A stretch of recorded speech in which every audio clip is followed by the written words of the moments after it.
नमस्कार दोस्तों, स्वागत है आपका हमारे इस यूट्यूब चैनल स्टडी अरब IITN में। आज हम लोग यहाँ पर CDP का हम लोग क्वेश्चन पेपर लेकर आए हैं। आपके साथ MCQ को स्टडी करेंगे। MCQ जो हमारा होगा और वो CDP का है, सीटेट CDP स्पेशल सेशन मैंने स्टार्ट किया है CDP के लिए, और ये टेस्ट फर्स्ट हुआ है। पहला जो टेस्ट होगा ये पहला MCQ है, यहाँ पे फर्स्ट MCQ है। ठीक है, हम लोग आई थिंक यहाँ पर हम लोग लिख देते हैं MCQ फर्स्ट। ठीक है, ये ज़्यादा बेहतर रहेगा, MCQ 1। ठीक है, तो आइए हम लोग स्टार्ट करते हैं बिना टाइम को वेस्ट किए हुए। ठीक है, कह रहा है निम्नलिखित में से कौन सा शिक्षण अधिगम की बात कर रहा है के लिए एक प्रभावशाली शिक्षण प्रणाली नहीं है। याद रखिएगा, इस तरह के जो क्वेश्चन सीटेट में पूछे जाते हैं वो काफी कंफ्यूजिंग इन नेचर होते हैं। नहीं है वाला जो क्वेश्चन होगा उसको आपको पहले है करके सोचना है और तब नहीं वाले पे टिक लगाना है। देखिए यहाँ पे क्या लिखा हुआ है, बच्चों को अंतर्दृष्टि के द्वारा अनुमान लगाने के लिए प्रोत्साहित करना। तो ये बात सही है, उन्हें प्रोत्साहित किया जाना चाहिए। दूसरा है प्रयोग एवं पर्यवेक्षण से। हाँ, प्रयोग एवं पर्यवेक्षण से भी किया जाना चाहिए, संवाद एवं परिचर्चा से भी करना चाहिए। ठीक है, दिए गए ज्ञान को दोहराने पर ध्यान केंद्रित करना, ये जो है ये आपका गलत ऑप्शन है। लेकिन ये गलत ऑप्शन है, लेकिन इस आंसर के लिए सही ऑप्शन है, क्योंकि यहाँ पे पूछा क्या है, नहीं पूछा है। ठीक है, तो option D is the correct one. English में भी वही है, which of the following is not an effective strategy for teaching learning. तो डी ऑप्शन हो जाएगा, focusing on reproduction of knowledge as given. Fine, आ जाइए हम लोग नेक्स्ट क्वेश्चन की ओर चलते हैं। और नेक्स्ट क्वेश्चन में हमारा है कि पूजा से विभिन्न प्रकार के फूलों का वर्गीकरण करने के लिए कहा गया। मान के चलिए ये एक टाइप के फूल यहाँ पर है, दूसरे टाइप के फूल यहाँ पर है। ठीक है, तीसरे टाइप के फूल जो है कुछ इस तरह से है ना। चौथे टाइप के जो फूल है कुछ इस तरह से है। ठीक है, तो अलग अलग टाइप के वर्गीकरण करने के लिए कहा। वह उन्हें केवल मापदंड के आधार पर ऐसा कर पाती है। पूजा ने ऐसा किस वजह से किया? तो पहला ऑप्शन है अहम केंद्रन, ईगो सेंटर्ड, सेंट्रेशन दूसरा है, तीसरा समायोजन और तीसरा है, चौथा है संक्रिया। तो इसमें जो बेस्ट ऑप्शन होगा वो बी ऑप्शन होगा, दैट इज सेंट्रेशन। ठीक है, नेक्स्ट क्वेश्चन की ओर हम लोग चलते हैं। आइए हम लोग नेक्स्ट क्वेश्चन की ओर चलते हैं। ठीक है, थर्ड क्वेश्चन क्या है कि अधिगम के लिए निम्न में से कौन सी धारणा उपयुक्त है अधिगम के लिए? तो असफलता अनियंत्रित है, नहीं बिल्कुल गलत है। योग्यता सुधार्य है, हाँ योग्यता को सुधारा जा सकता है। योग्यता अटल है, ये भी नहीं होगा इस क्वेश्चन के लिए। प्रयासों से कोई फर्क नहीं होता, ये तो बिल्कुल नहीं होगा। तो ऑप्शन बी जो है आपका, ऑप्शन बी आपका करेक्ट आंसर है, योग्यता सुधार्य है। इंग्लिश में एक बार पढ़ लेते हैं, which of the following belief is good for learning? Failure is uncontrollable, जी नहीं। एबिलिटी इज इम्प्रूवेबल, ओके, तो यहाँ पे बी हमारा ऑप्शन जो हो जाएगा, एबिलिटी इज इम्प्रूवेबल। नेक्स्ट क्वेश्चन में, क्वेश्चन नंबर 4 में हम आते हैं, बेस्ट स्टेट ऑफ लर्निंग, सबसे अच्छी स्टेज क्या है लर्निंग के लिए?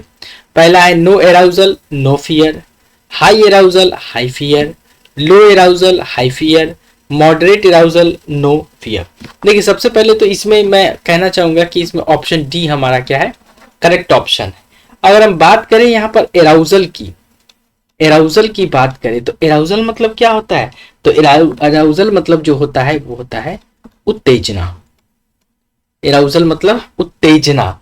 और फियर मतलब तो आप सभी जानते ही हैं, फियर मतलब होता है डर या भय, डर लगना या भय लगना।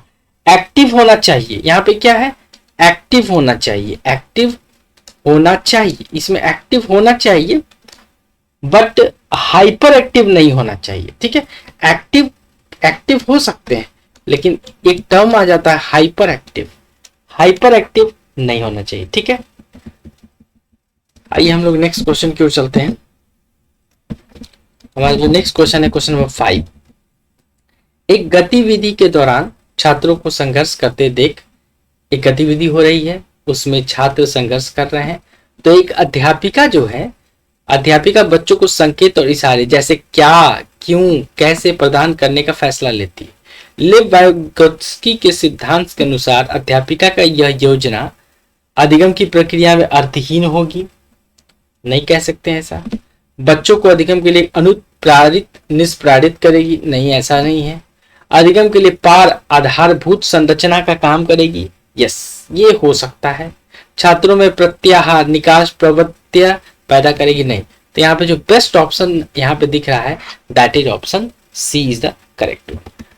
वही अगर हम क्वेश्चन नंबर 6 में आ जाए, क्वेश्चन नंबर 6 की बात करें तो यहाँ पे कह रहा है विकास की गति एक दूसरे से भिन्न होती है किंतु यह एक डैश नमूने का अनुगमन करती है।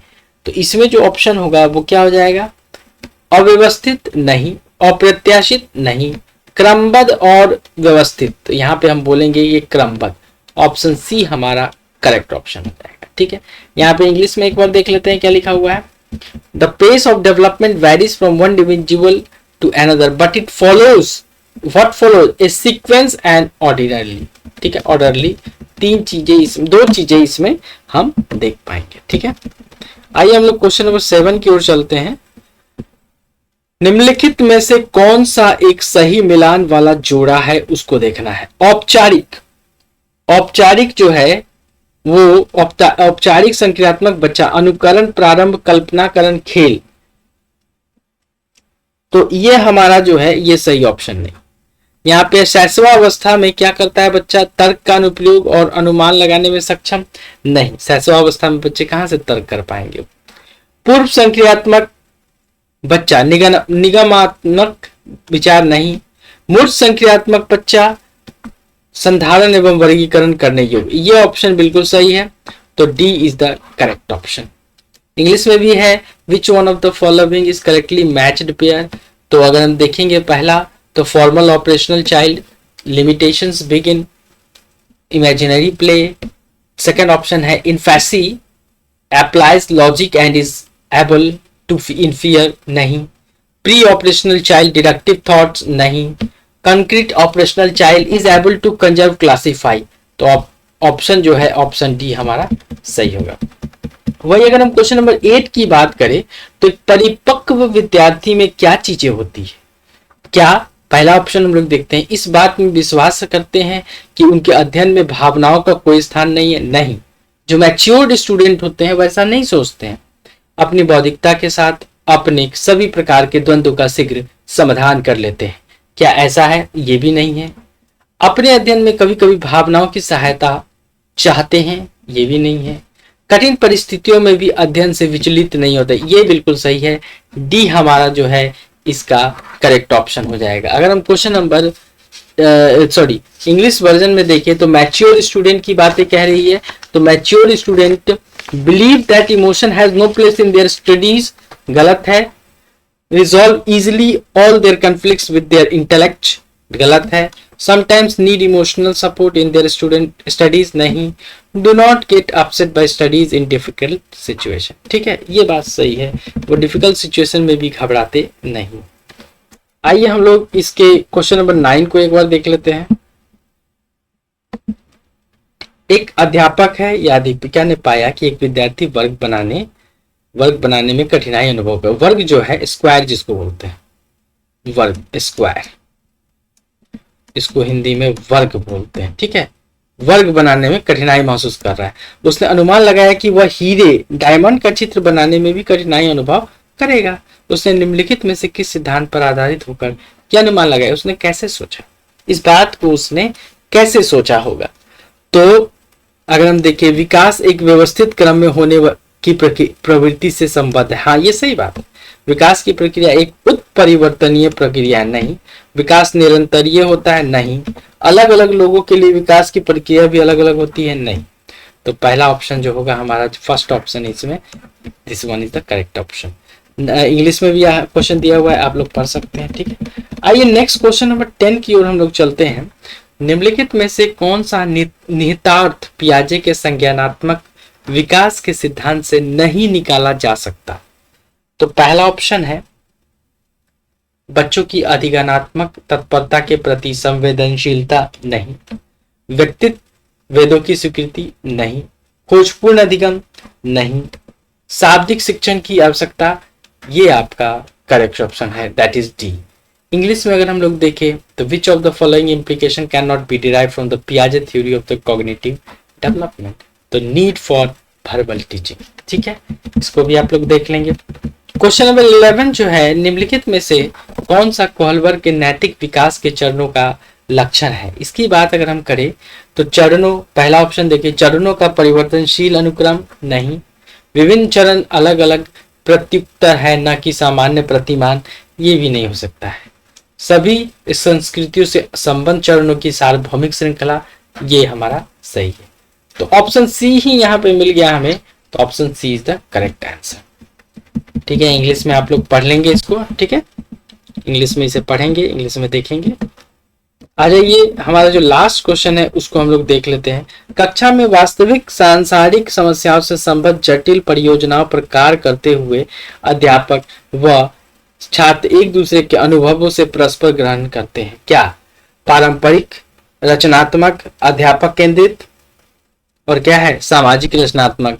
तो सामाजिक रचनात्मक जो है कक्षा में वास्तविक सांसारिक इसको समस्याओं से समझ जटिल परियोजनाओं कार्यों पर कार्य करती है। तो ऑप्शन डी हमारा करेक्ट हो जाएगा। आज के लिए इतना ही, हम लोग फिर अपने अगले वीडियो में आपसे मिलेंगे। और सीडीपी का, अभी मैं सीडीपी का ही एमसीक्यू करवाऊंगा ताकि आपको सीडीपी में बेहतर से बेहतर हो सके रिजल्ट। इससे पहले मैंने ईबीएस में ऑलरेडी 6 से 7 एमसीक्यू करवा दिया है और भी मैं टाइम निकाल कर 1-2 करवाता रहूंगा, बट अब हम लोग सीडीपी पे ज़्यादा कंसंट्रेट करेंगे। जितने एमसीक्यूज मैंने बनाए हैं that is more than sufficient. आप इसका रिवीजन करें, ठीक है, और सीडीपी जो हम लोग पढ़ रहे हैं उसका भी आप रिवीजन करेंगे। उसको देखिए, रिवीजन जितना हो सकता है उतना पढ़िए, जहां से हो सकता है वहां से पढ़िए, बट एमसीक्यू को टच करते रहिए, एमसीक्यू को बनाते रहिए, यही आपका बेड़ा पार लगाएगा। ठीक है, आज के लिए इतना है। हम फिर अपने अगले वीडियो में मिलेंगे आपके साथ। तब तक के लिए धन्यवाद।